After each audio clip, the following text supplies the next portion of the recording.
할렐루야. 아멘. 오늘 말씀을 통해서 오직 하나님께 우리가 영광과 찬양을 드리며 또 감사할 수 있기를 우리 주 예수님의 이름으로 축원합니다. 아멘. 이 말씀을, 우리 성경 말씀을 보면 신약 성경에는 믿음에 대해서 여러 말씀의 구절들이 많이 나옵니다. 하지만 가장 전형적인 장 중에 하나가 히브리서 11장입니다. 히브리서 11장은 믿음에 대한 정의로부터 시작합니다. 성경에 믿음이라는 단어가 수백 번 나오지만 믿음에 대한 정의가 설명된 곳은 바로 이 히브리서 11장입니다. 이 히브리서 11장 1절에서는 믿음을 두 가지로 정의합니다. 첫 번째 믿음은 바라는 것들의 실상이라고 표현하고 있습니다. 실상에 해당하는 이 헬라어는 실체화로 번역하는 것이 좀 이해가 우리가 빠릅니다. 실체화란 본질을 깨닫게 하는 능력을 말하는 것입니다.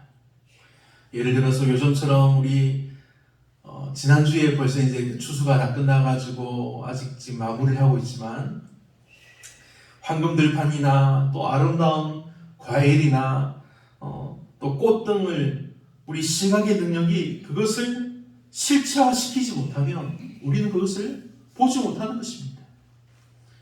그러므로 오직 믿음만이 모든 영적인 것들을 우리 안에 실체화시킬 수 있는 것입니다.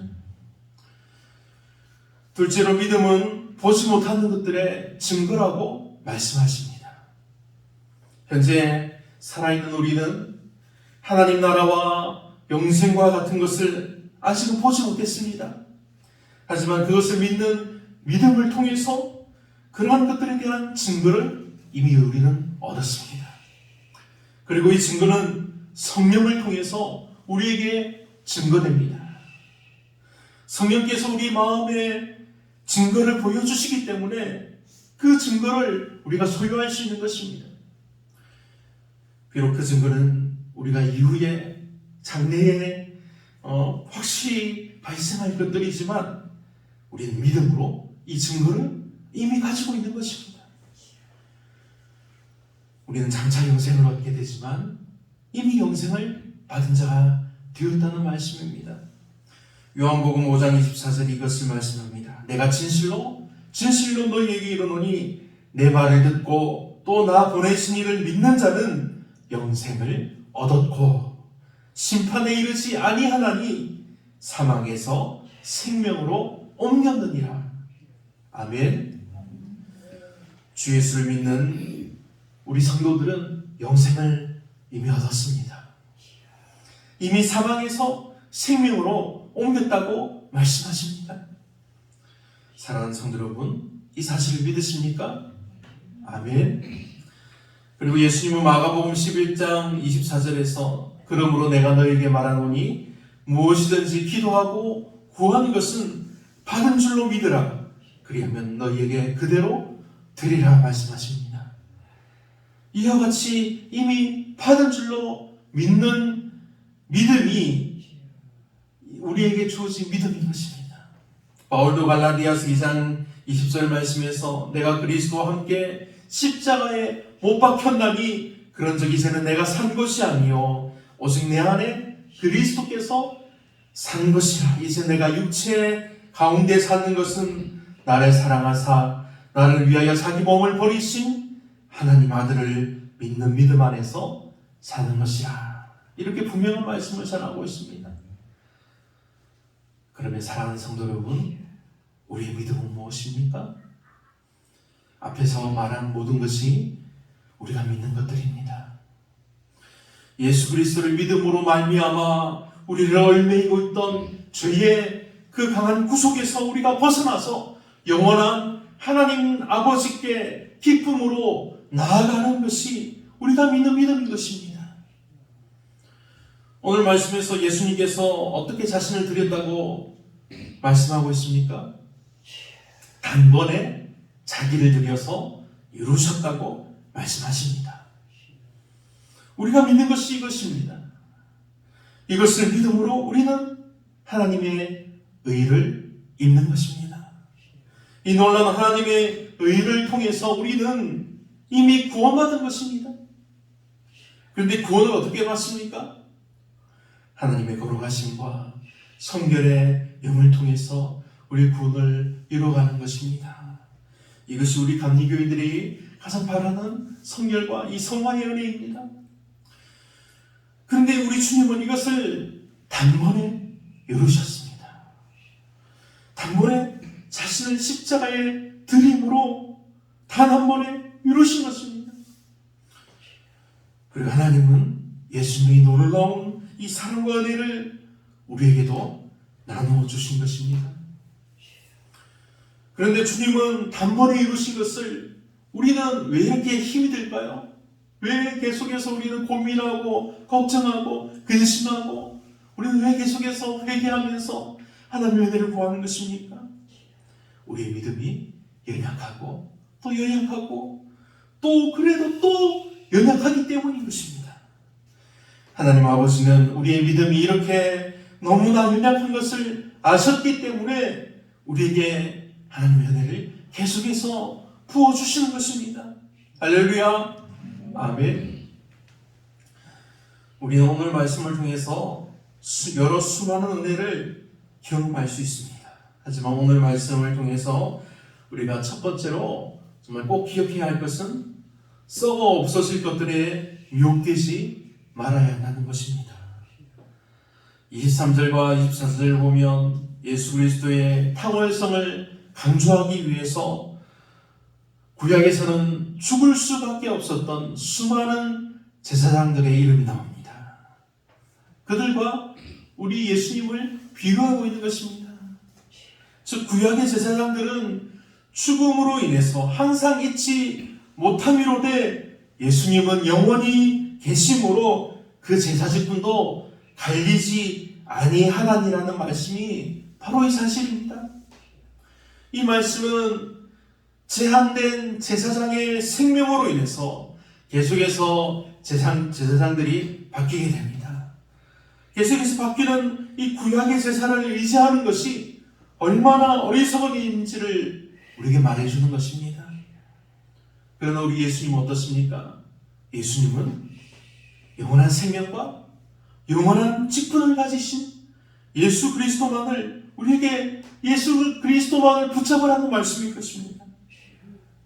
그리고 오늘 말씀의 수신자는 당대 수신자는 히브리인들입니다. 하지만 그들에게만 이 말씀이 주어진 것이 아닙니다. 오늘 이 말씀은 구약에서의 제한이 되고 또 불완전한 제사뿐만 아니라 오늘날의 모든 사람들, 즉 제한되고 불완전한 우리 모든 사람에게 주시는 하나님의 말씀인 것입니다. 왜 그렇습니까?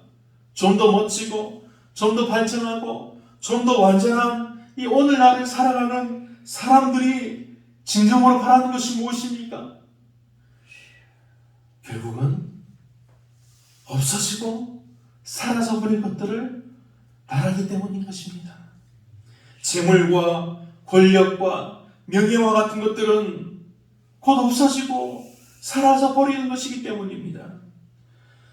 잠언 23장에서 내가 어찌 허무한 것에 주목하겠느냐, 정령이 재물은 날개를 내어 하늘에 나는 독수리처럼 날아가리라 말씀합니다.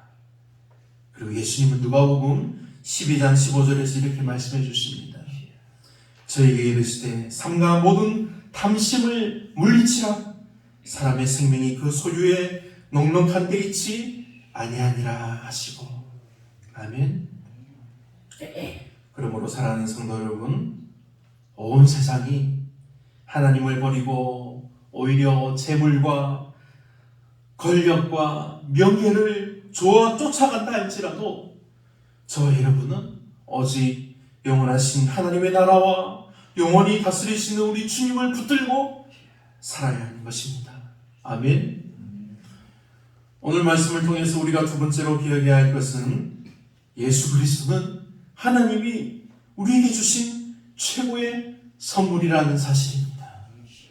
오늘 본문의 26절을 봅니다. 이러한 대제사장은 우리에게 합당하니라고 말씀합니다. 예수 그리스도야말로 우리를 구원하기 위해서 가장 합당한 제사장이라는 말씀입니다.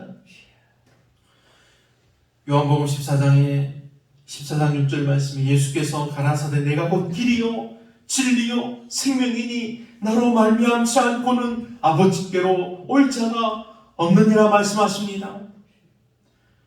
디모데후서 1장 10절의 말씀이 이제는 우리 구주의 그리스도 예수의 나타나심으로 말미암아 나타났으니 저는 상함을 피하시고 복음으로써 생명과 썩지 아니할 것을 드러내신지라.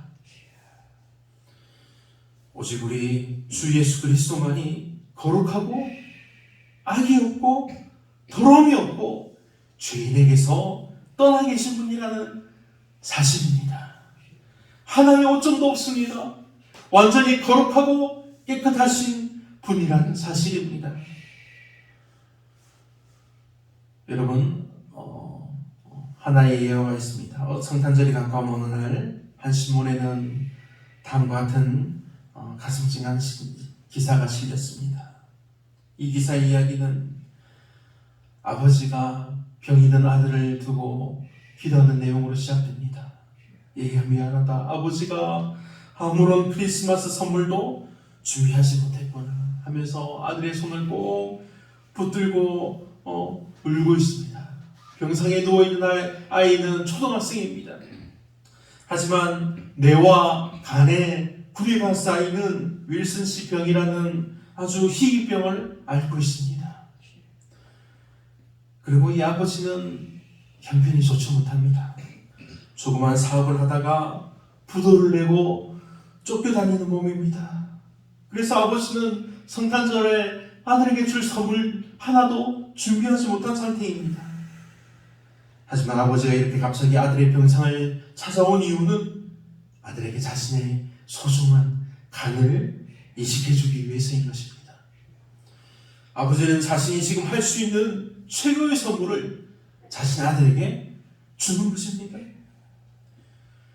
사랑하는 성도 여러분, 곧 죽을 몸인 병자에게 가장 필요한 것은 그 병을 고칠 수단입니다.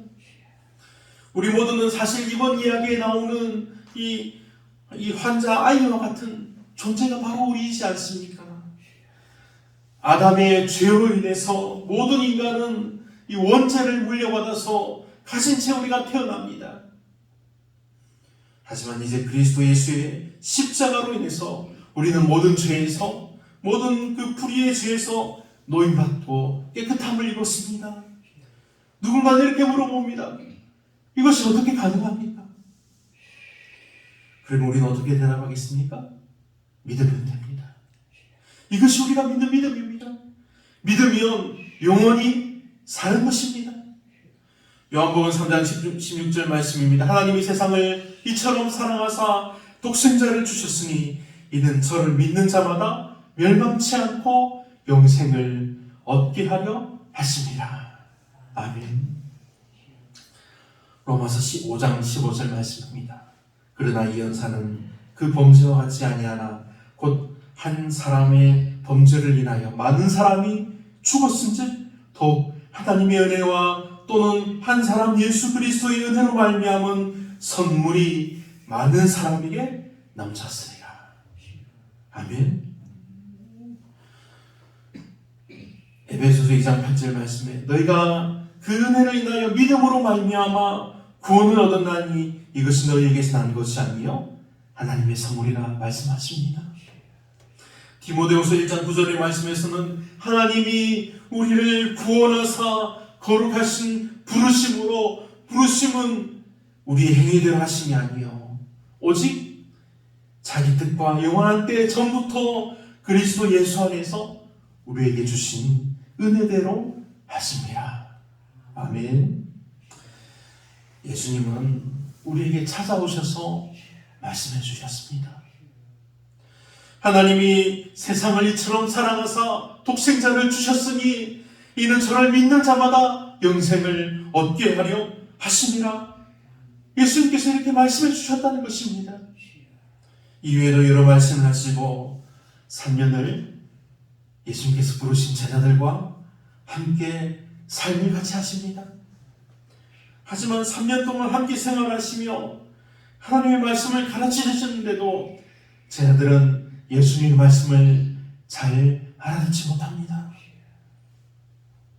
그리고 예수님은 항상 기도하시는 모습을 보여주셨습니다. 마지막 날이 다가오자 예수님은 제자들과 함께 기도하기를 원하십니다.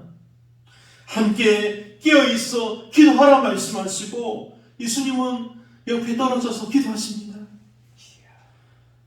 하지만 예수님이 바로 보이는 저 옆에서 기도하고 계시는데도 제자들은 깜빡 잠이 들고 맙니다. 이 모습을 보신 예수님의 마음이 어떠셨을까요?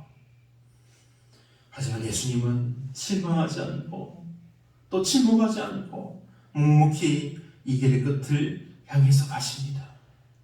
지금 가신 이 길의 끝에 예수님이 당하셔야 할 고난과 고통과 죽음이 기다리고 있는 것을 아셨지만 끝까지 이 길을 가신 것입니다. 그리고 어떻게 하셨습니까? 오늘 말씀이 27절입니다. 그는 저 대제사장들이 먼저 자기 죄를 위하고 다음에 백성의 죄를 위하여 날마다 제사 드리는 것과 같이 할 필요가 없으니 이는 그가 단번에 자기를 드려 이루셨습니다. 아멘.